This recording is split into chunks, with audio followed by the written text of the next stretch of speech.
Good morning, or good afternoon, or good evening, or happy midnight, depending on where you are or what time you're looking at this. This is my author's reflection recording. I know you guys are probably sick and tired of me doing webcam stuff, but I'm becoming accustomed to it and I'm kind of liking it. So, my author's reflections about learned helplessness and writing this article for this textbook.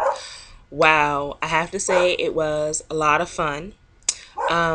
A lot of work. It was very time consuming because I'm one of those perfectionists that has to get it just right, and it's still not as perfect as I would like it to be, but it's pretty doggone good if I do say so myself.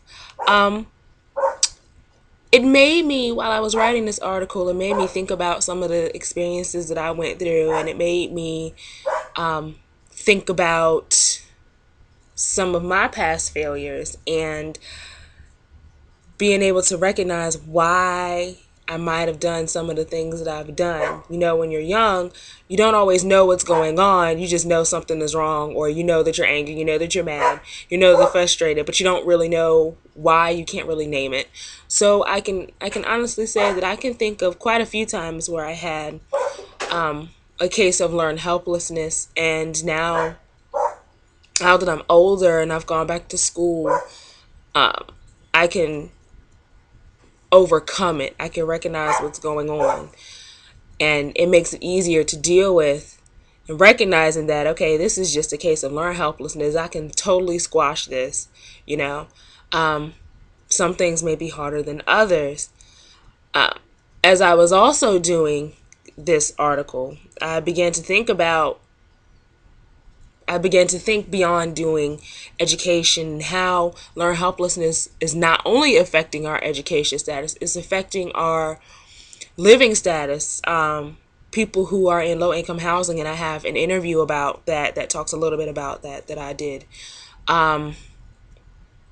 to where you get into these ruts and predicaments and you're trying to get help and services, and you can't, and you continue to fail while you're trying to do something, and then it becomes easier for you to not do anything and live off the system, which is very sad and unfortunate, but it happens so very often.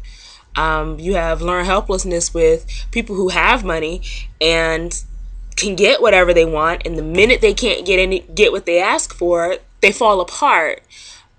They feel like that they can't do it without the help that they were getting from their parents, or the help that they were getting from their money. If they're suddenly become poor, they don't know what to do, they don't know how to work, and that is also a form of learned helplessness. So I really think that we can take learned helplessness to every arena of our society and our lives.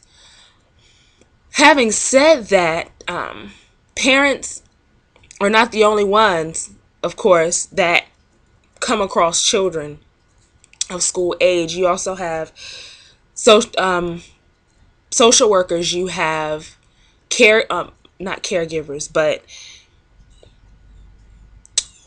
daycare centers that do have a little bit of educational background, depending on where you are.